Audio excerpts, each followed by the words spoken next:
ان اللہ و ملائکتہ یصلون علی النبی یا ایھا الذین آمنوا صلوا علیہ وسلموا تسلیما صلوا علی الحبیب الصلاۃ والسلام علیک یا سیدی یا رسول اللہ وعلی آلک و اصحابک یا سیدی یا حبیب اللہ الصلاۃ والسلام علیک یا سیدی یا نبی اللہ وعلی آلک و اصحابک یا سیدی یا نور اللہ سبحان ربک رب العزت عما یصفون وسلام علی المرسلین والحمد للہ رب العالمین والصلاۃ والسلام علی سید المرسلین اما بعد فاعوذ باللہ من الشیطان الرجیم بسم اللہ الرحمن الرحیم۔ حضرت عیسیٰ علیہ السلام کے 3 مبلغین انطاکیہ ملک شام کا ایک بہترین شہر تھا جن کی فصیلیں سنگین دیواروں سے بنی ہوئی تھیں اور پورا شہر 5 پہاڑوں سے گھرا ہوا تھا اور شہر کی آبادی کا رقبہ 12 میل تک پھیلا ہوا تھا۔ حضرت عیسیٰ علیہ السلام نے اپنے حواریوں میں سے 2 مبلغوں کو تبلیغ دین کے لیے اس شہر میں بھیجا۔ ایک کا نام صادق اور دوسرے کا نام مصدوق تھا۔ جب یہ دونوں شہر میں پہنچے تو ایک بوڑھے چرواہے سے ان دونوں کی ملاقات ہوئی جس کا نام حبیب نجار تھا۔ سلام کے بعد حبیب نجار نے پوچھا کہ آپ لوگ کون ہیں اور کہاں سے آئے ہیں اور مقصد کیا ہے؟ تو ان دونوں صاحبان نے کہا ہم دونوں حضرت عیسیٰ علیہ السلام کے بھیجے ہوئے مبلغین ہیں اور ان بستی والوں کو توحید اور خدا پرستی کی دعوت دینے آئے ہیں۔ تو حبیب نجار نے کہا آپ لوگوں کے پاس اس کی کوئی نشانی بھی ہے؟ تو ان دونوں نے کہا جی ہاں، ہم لوگ مریضوں اور مادرزاد اندھوں اور کوڑیوں کو اللہ عز و جل کے حکم سے شفا دیتے ہیں۔ یہ ان دونوں کی کرامت حضرت عیسیٰ علیہ السلام کا معجزہ تھا۔ یہ سن کر حبیب نجار نے کہا میرا ایک لڑکا مدتوں سے بیمار ہے، کیا آپ لوگ اس کو تندرست کر دیں گے؟ ان دونوں نے کہا جی ہاں، اس کو ہمارے پاس لاؤ۔ چنانچہ ان دونوں نے اس مریض لڑکے پر اپنا ہاتھ پھیر دیا اور اللہ کے کرم سے وہ فوراً ہی تندرست ہو کر کھڑا ہو گیا۔ یہ خبر بجلی کی طرح سارے شہر میں پھیل گئی اور بہت سے مریض جمع ہو گئے، سب شفا یاب بھی ہو گئے۔ اس شہر کا بادشاہ انطیخہ نامی ایک بت پرست تھا۔ وہ ان دونوں کی زبان سے توحید کی دعوت سن کر مارے غصے کے آپے سے باہر ہو گیا اور اس نے دونوں مبلغوں کو گرفتار کر کے 100 درے لگا کر جیل خانہ میں قید کر دیا۔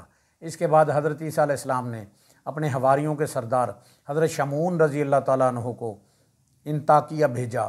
آپ کسی طرح بادشاہ کے دربار میں پہنچ گئے اور بادشاہ سے کہا آپ نے ہمارے 2 آدمیوں کو کوڑے لگا کر جیل میں قید کر دیا ہے، کم سے کم آپ ان دونوں کی پوری بات تو سن لیتے۔ بادشاہ نے ان دونوں کو جیل خانہ سے بلوا کر گفتگو شروع کی تو ان دونوں نے کہا ہم یہی کہنے کے لیے آئے ہیں یہاں تم لوگ ان بتوں کی عبادت کو چھوڑ کر خدائے واحد کی عبادت کرو جس نے تم کو اور تمہارے بتوں کو بھی پیدا کیا ہے۔ جب بادشاہ نے ان دونوں سے کوئی نشانی طلب کی تو ان دونوں صاحبوں نے ایک ایسے مادرزاد اندھے کہ جس کے سر پر آنکھیں تھی ہی نہیں ہاتھ پھیر دیا تو اس کی پیشانی میں آنکھوں کے 2 سوراخ بن گئے۔ پھر ان دونوں صاحبان نے مٹی کے 2 غلو لے کر آنکھیں بنا کر سوراخوں میں رکھ کر دعا کر دی تو یہ دونوں غلو لے کر آنکھیں بن کر روشن ہو گئے اور مادرزاد اندھا آنکھوں والا بن گیا۔ حضرت شمعون رضی اللہ تعالیٰ عنہ نے فرمایا اے بادشاہ کیا تمہارے بتوں میں بھی یہ قدرت ہے؟ بادشاہ نے کہا نہیں۔ تو حضرت شمعون نے فرمایا کہ پھر تم اس کی عبادت کیوں نہیں کرتے جو ایسی قدرت والا ہے کہ اندھوں کو آنکھیں عطا فرما دیتا ہے؟ یہ سن کر بادشاہ نے کہا کہ کیا تمہارا خدا مردوں کو زندہ کر سکتا ہے؟ اگر وہ مردوں کو زندہ کر سکتا ہے تو ایک مردے کو زندہ کر دے جو میرے ایک دہقان کا لڑکا ہے، وہ کئی روز سے مرا پڑا ہے اور میں نے اس کے باپ کے انتظار میں ابھی تک اس کو دفن نہیں کیا ہے۔ بادشاہ ان تینوں صاحبان کو لے کر لڑکے کی لاش کے پاس آیا۔ ان تینوں صاحبان نے اللہ رب العزت کی بارگاہ میں دعا مانگی تو خدا تعالیٰ کے حکم سے وہ مردہ زندہ ہو گیا اور بلند آواز سے کہا میں بت پرست تھا تو میں مرنے کے بعد جہنم کی وادیوں میں داخل کیا گیا، لہٰذا میں تم لوگوں کو عذاب الہی سے ڈراتے ہوئے اللہ پر ایمان لانے کی دعوت دیتا ہوں اور تم لوگوں کو نصیحت کرتا ہوں کہ خدا کے پیغمبر حضرت عیسیٰ علیہ السلام کا کلمہ پڑھ کر ان تینوں مبلغین کی بات مان کر ان لوگوں کے ساتھ اچھا سلوک کرو، کیونکہ یہ تینوں صاحبان حضرت عیسیٰ علیہ السلام کے حواری ہیں اور ان کی فرستادہ ہیں۔ یہ منظر دیکھ کر اور مردہ کی تقریر سن کر سب کے سب حیران رہ گئے۔ اتنے میں حبیب نجار بھی دوڑتے ہوئے پہنچ گئے اور انہوں نے بھی بادشاہ اور سارے شہر والوں کو مبلغین کی تصدیق کرنے کے لیے پرزور تقریر کر کے آمادہ کر لیا، یہاں تک کہ بادشاہ اور اس کے تمام درباریوں نے ایمان کی دعوت کو قبول کر لیا اور سب صاحب ایمان ہو گئے، مگر چند منحوس لوگوں جو بتوں کی محبت میں عقل و ہوش کھو چکے تھے وہ ایمان نہیں لائے بلکہ حبیب نجار کو قتل کر دیا۔ تو ان مردودوں پر عذاب الہی آ گیا اور سب کے سب ہلاک کر دیے گئے۔ اس واقعے کو قرآن پاک نے ان لفظوں میں بیان فرمایا ہے، اور ان سے مثال بیان کرو اس شہر والوں کی جب ان کے پاس فرستادے رسول آئے، جب ہم نے ان کی طرف 2 بھیجے، پھر انہوں نے ان کو جھٹلایا تو ہم نے تیسرے سے زور دیا۔ اب ان سب نے کہا بے شک ہم تمہاری طرف بھیجے گئے ہیں۔ بولے تم نہیں مگر ہم جیسے آدمی، اور رحمان نے کچھ نہیں اتارا، تم نرے جھوٹے ہو۔ وہ بولے ہمارا رب جانتا ہے، بے شک ضرور ہم تمہاری طرف بھیجے گئے ہیں اور ہمارے ذمے نہیں مگر صاف پہنچا دینا۔ بولے ہم تمہیں منحوس سمجھتے ہیں، بے شک اگر تم باز نہ آئے تو ضرور ہم تمہیں سنگسار کریں گے، اور بے شک ہمارے ہاتھوں تم پر دکھ کی مار پڑے گی۔ انہوں نے فرمایا تمہاری نحوست تو تمہارے ساتھ ہے، کیا اس پر بدکتے ہو کہ تم سمجھائے گئے، بلکہ تم حد سے بڑھنے والے لوگ ہو۔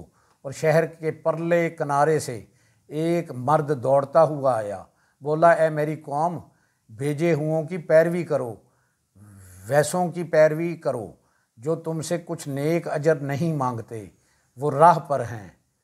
حضرت عیسیٰ علیہ السلام کے تینوں مبلغین یعنی صادق و مصدوق اور شمعون رضی اللہ تعالیٰ عنہ کی سرگزشت اور تبلیغ دین کی راہ میں ان حضرات کی دشواریاں اور قید و بند کے مصائب اور ہوش ربا دھمکیوں کو دیکھ کر یہ سبق ملتا ہے کہ تبلیغ دین کرنے والوں کو بڑی بڑی مصیبتوں اور مشکلات کا سامنا کرنا پڑتا ہے، مگر جب آدمی اس راہ میں مستقل مزاج بن کر ثابت قدم رہتا ہے اور صبر و تحمل کے ساتھ دینی کام میں ڈٹا رہتا ہے تو اللہ تعالیٰ غیب سے اس کی کامیابی کا سامان پیدا فرما دیتے ہیں، اور وہ ایک لمحہ میں منکرین کے دل بدل دیتا ہے اور دلوں کی گمراہی دور فرما کر ہدایت کا نور بخش دیتا ہے۔